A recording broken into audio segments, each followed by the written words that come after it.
ভাই চা তো খাইলেছি ভাই। খেলেছো মানে? হ্যাঁ ভাই। হালা হালা কয় কি?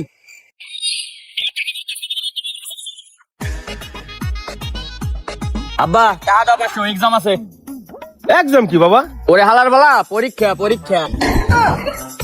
তুই না গত মাসে পরীক্ষা দিলি? ওরে আব্বা এই ক্লাস অনেক হার্ড, প্রতি মাসে মাসে পরীক্ষা দিতে হয়, নাইলে রেজাল্ট দেবে কি সেট দেখাইয়া। হ্যাঁ এই ধর, এবার কিন্তু পরীক্ষায় পাস করতে হবে। 3 বেলা গাঞ্জা খাইয়ে কুল ভাই না, আবার তো পাস করব না। হ্যাঁ করব না। বাবা কিছু কইলি? আরে না চাচা, আসাদ এখন কোন ক্লাসে পড়ে? ও ক্লাসে থার্ড ইয়ারে। ক্লাস 8 এ আবার থার্ড ইয়ারে? চাচা, আসাদ এখন মেট্রিক পরীক্ষা দিল কবে? আরে বেটা, আসাদ এইটা 3 বার ফেল করছে, এবারও 80 আছে। ও বুঝছি, অনেক ভালো স্টুডেন্ট। দেখো আর কয়েক বছর রাখতে পারুনি। কিছু কই না বাবা? না কিছু কই নাই, কাজ করেন। ঠিক আছে বাবা।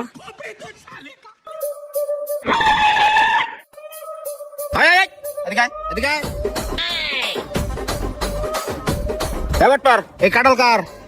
আমার কিনে আনছি। কিনে আনছস? কাঁঠালটা তো বেটা আমার কাছের মতো লাগে। হ্যাঁ যেটা দেন এটা আপনার মতন মনে হয়, তাই না?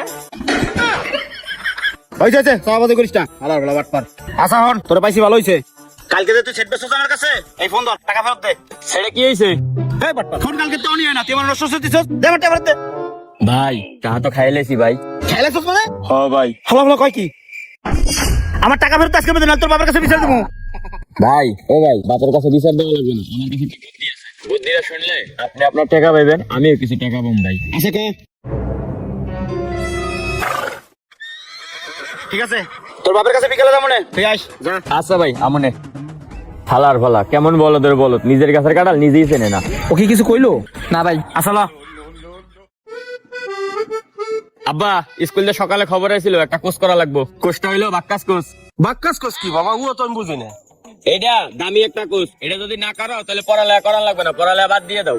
না পড়ালে বাদ দেওয়া যাবে না, টাকা পয়সা যত খরচ হোক আমি তোর পড়ালেখা করাবো। চাচার যে কেমনে বুঝাই, এই কোর্সটা হলো বাক্কাস কোর্স, অনেক দামি একটা কোর্স। এটা যদি ও করে না, ও তো ক্লাস 8 পাস করবে 9 এর পরীক্ষা দেওয়া লাগবে না, একবার সরাসরি মেট্রিক দেবে। ও তা কতটা লাগবে বাবা? টাকা না, এই কয় টাকা লাগবে? চাচা আমিও তো একসাথে পড়ি, 10,000 টাকার কোর্স। আসাদ ভালো স্টুডেন্ট, ওই 5,000 টাকা দিলে হয়ে যাবো। চাচা 5,000 টাকা লাগবে। ঠিক আছে বাবা, তাহলে কালকে সকালে ওর কাছে আমি 5,000 দিয়ে দেবো না। আচ্ছা তা কালকে সকালে টাকা দিলে তুই নিয়ে আস, হ্যাঁ? সকাল দেওয়া হবে না, যা তাইলে। আচ্ছা ভাই। চাচা জান তাইলে, আমি গেলাম। আচ্ছা বাবা।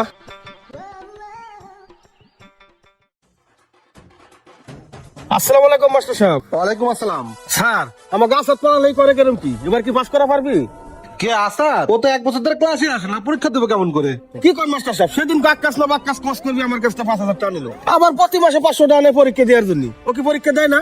আপনার পোলা আপনার থেকে টাকা নিয়ে 3 বেলা গাঞ্জা খায়, যা দেনগা কোন চিপের মধ্যে গাঞ্জা টানতেছে। কি কয় আমার বুলাটা আমার সাথে এরকম প্রতারণা করলো? আজকে আসুক বাসায়, ওর গাঞ্জা খাওয়া ছুটে মানে। আসসালামু আলাইকুম। ওয়ালাইকুম আসসালাম। আসুক আজকে বাসায়। আচ্ছা শোন, এবার কিন্তু জানিবি 50-50, তোর 5,000 আমাকে 5,000, ঠিক আছে? আচ্ছা ভাই। চল তাহলে। ওই যে তোর বাপে। আব্বা খারাও শোনো, কেছে? সমস্যা হয়ে গেছে একটা। কি সমস্যা হয়েছে? আব্বা বাক্কাস কোর্স তো করছি, এখন সার্কাস কোর্স করা লাগবে। টিয়া লাগবে 10,000। আব্বা এই বড় ভাইয়ের কথা কও। কত টাকা লাগবে বাবা? চাচা ওই সার্কাস কোর্সটা দিলে ওর মেট্রিক পরীক্ষাও দেওয়া লাগবে না, একবারই পাস। হ্যাঁ 10,000 না? হ্যাঁ আমার সাথে বটপারি করছিস, 10,000 টাকা ছুটাইতেছি। তুই দাঁড়া। কিরে বাবা, তুই আমার পোলা হয়ে আমার সাথে এত বড় একটা প্রতারণা করতে পারলি? কালকে তোর মাস্টারের সাথে আমার দেখা হয়েছিল, তুই 1 বছর ধরে স্কুলে যাস না, অথচ তুই পরীক্ষার নাম নিয়ে প্রতি মাসে মাসে আমার কাছে টাকা আনে। এই বন্ধু বান্ধব নিয়ে আড্ডা মারোস, ওই টাকাতে গাঁজা খাই। কিরে বাবা, তুই আমার কাছে যখন দিনা চাইছিস আমি তোর ওই সময় দিছি। আব্বা আমার ভুল হয়ে গেছে, আমার মাফ করে দাও। তোর বাবা ওঠ, আসলে দোষটা তোর না বাবা, দোষটা হলো আমার। আজকে যদি আমি লেখাপড়া জানতাম তাহলে তুই আমার এরকম 900 বুঝাইতে পারতি না। আজকে আমি মূর্খ বলে তুই আমার এইভাবে বুঝাইতে পারলি। শোন বাবা, তোর একটা কথা বলি, পৃথিবীর সব বাবা মাই চাই তার পোলাটা মানুষের মতন মানুষ হোক, আমিও তাই চাইছিলাম। এইটাই কি আমার অপরাধ? কিরে বাবা, তুই কি মনে করছিস? তুই কি আমারে ঠকাইছিস? না রে বাবা, তুই আমারে ঠকাইসনি, তুই নিজে ঠকাইছিস। তুই আমার আবেগ নিয়ে খেলা করছিস। আচ্ছা যা বাসায় যা। ছোটবেলায় বাবা বলতো তুই নিজের পায়ে নিজে কুড়াল পারছিস, আমি পায়ের দিকে তাকিয়ে মুস্কি হাসি দিয়ে বলতাম কই বাবা আমার পা তো কাটেনি। তখন বাবা রাগ হয়ে বলতো এই কুড়াল সেই কুড়াল না। আজকে তুই পড়ালেখা না করে যে ফাঁকি দিচ্ছিস এটার মর্ম তো একদিন হলেও বুঝবি। তাই সবাইকেই বলবো পড়ালেখা করে মানুষের মতো মানুষ হও। এখনকার জামানায় ভালো শিক্ষাগত যোগ্যতা ছাড়া ভাঙ্গারি দোকানে চাকরি হয় না। ভিডিও ভালো লাগে লাইক কমেন্ট শেয়ার দিয়ে পাশে থাকবেন। ধন্যবাদ।